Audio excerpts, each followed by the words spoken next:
नमस्कार दोस्तों, स्वागत है आपका हमारे YouTube channel special English academy में। दोस्तों हमने एक होमोफोन्स का सीरीज़ शुरू किया हुआ है जिसका आज सेकंड पार्ट है। तो दोस्तों चलिए शुरू करते हैं।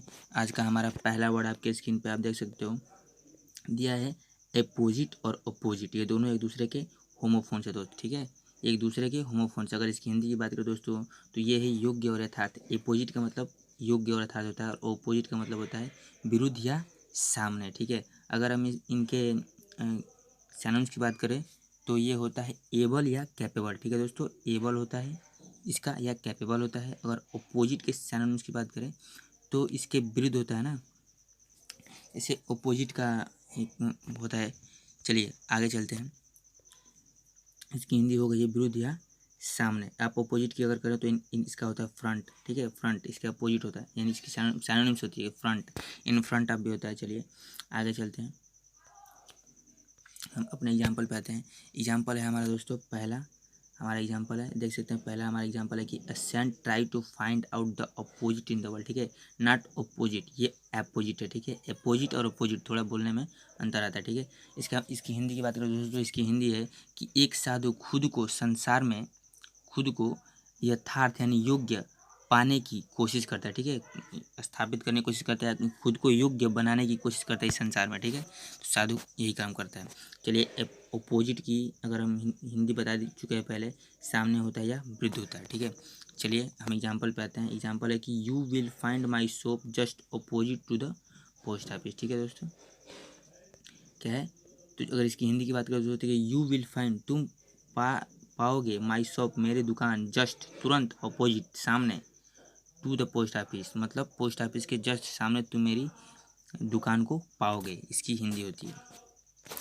चलिए अगर हम अगले अगले वर्ड पे हैं तो हमारा है इफेक्ट और इफेक्ट। ये दोनों एक दूसरे के सिनोनिम्स है। अगर इस हिंदी की बात करें तो इफेक्ट का मतलब होता है प्रभाव डालना और इफेक्ट का मतलब होता है प्रभाव या परिमाण। अगर इसकी बात करें तो ये जो वर्ब है और ये जो है नाउन है। इफेक्ट जो है नाउन है और इफेक्ट जो है वर्ब है। चलिए अगर हम इसकी एग्जाम्पल पे आते हैं। एग्जाम्पल है कि the company of Gandhi ji affected everyone. इसका मतलब होता है कि गांधी जी का संगठन प्रत्येक व्यक्ति को प्रभाव डाला, ठीक है, ये पास्ट में, ठीक है। उन्हें गांधी जी की जो कंपनी है हर किसी को प्रभावित किया, यानी प्रभाव में डाला, ठीक है।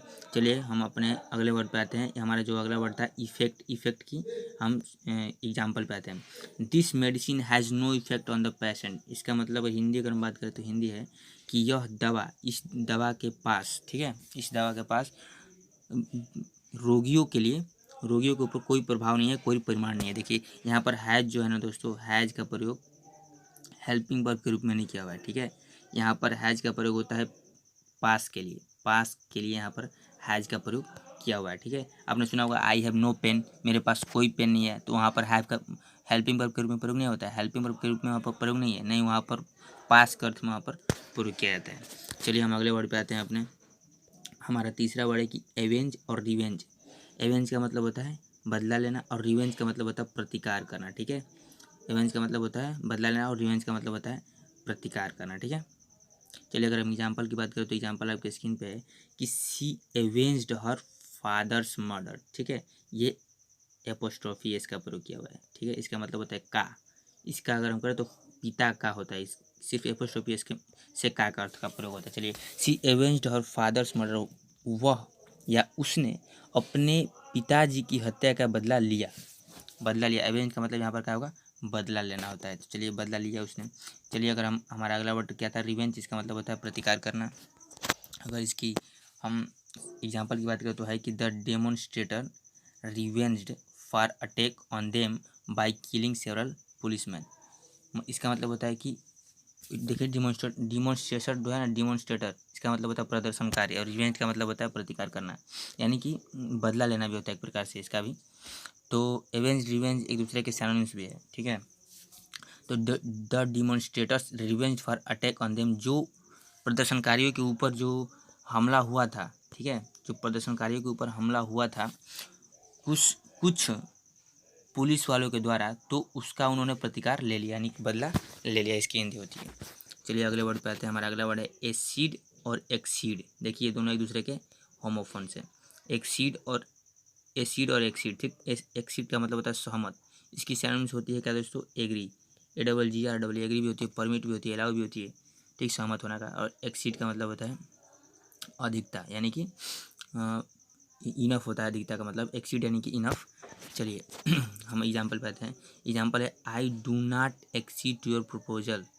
ठीक है, I do not exceed your proposal, इसका मतलब है कि मैं तुम्हारे प्रस्ताव से, ठीक है, सहमत नहीं हूँ। I do not exceed your proposal, मैं तुम्हारे प्रस्ताव से सहमत नहीं, उसकी हिंदी होती है दोस्तों। चलिए हमारा अगला वर्ड क्या था, एक्सीड था। ठीक है, एक्सीड इसका मतलब अधिकता यानी कि इनफ, सफिशिएंट भी होता है इनफ का। इनफ का शायद सफिशिएंट अपर्याप्त होता है ना। चलिए हम एग्जाम्पल पे आते हैं अपने। एग्जाम्पल हमारा कि the number of candidates must not exceed the seating capacity. इसका हिंदी है दोस्तों कि कैंडिडेट की संख्या यानी कि अभ्यर्थियों की संख्या must not exceed the seating capacity. Seating capacity यानी कि बैठने की जो क्षमता है उससे अधिक नहीं होनी चाहिए। यहाँ पर चाहिए होगा क्योंकि मस्ट का प्रयोग किया हुआ है। ठीक है, नहीं होनी चाहिए। जैसे ये होता है ना कि एक कमरा है जिसमें 100 लोगों के बैठने की क्षमता है लेकिन उसमें 110 बैठा हो, तो नहीं, यहाँ पर उसका मतलब है कि अधिकता नहीं होनी चाहिए, नॉट का प्रयोग किया हुआ है। तो चलिए हम अपने लास्ट वर्ड पे आते हैं आज का। आप पहले वाले में जाके आप देख सकते हो, हमारा जो आज दूसरा है ना, तो आप पहले वाले को जाके आप अपने मेरे वीडियो के प्लेलिस्ट में जाओ और उसको देखो। चलिए शुरू करते हैं कि एमिएबल और एमिकेबल। ठीक है, दो वर्ड है, एमिएबल और एमिकेबल। ये उसका, ये मित्रवत इसकी हिंदी होती है, और एमिकेबल का मतलब तो प्रिय एवं विनम्र। ठीक है, इसका होता है फ्रेंडली, सैनोनिम्स इसकी फ्रेंडली हो जाएगी, और इसका होता है लविंगली यानी प्रिय, प्रिय या विनम्र। अगर इसकी एग्जांपल की बात करें तो एग्जांपल आपके स्क्रीन पे है, हर parents are very amiable to everybody. इसका मतलब कि उसके माता पिता प्रत्येक के प्रति मित्रवत होते हैं। ठीक है, मित्रवत होते हैं। अगर हम एमिकेबली का हम अगर एग्जांपल की बात करें कि they live together amicably for new year helping few year helping. इसका मतलब कि दे लिव टुगेदर, वो एक साथ रहते थे। ठीक है, इसका मतलब कि वो एक साथ रहते थे मित्रवतपूर्ण, फॉर फ्यू ईयर्स, कुछ सालों तक। यहाँ पर इसका ये फार का मतलब प्रीपोजिशन है, इसकी हिंदी होती है तक प्रीपोजिशन में, और होती है फार यानी के लिए। प्रीपोजिशन में ही, प्रीपोजिशन में दो चीज़ होती है, तक और के लिए, इसकी हिंदी।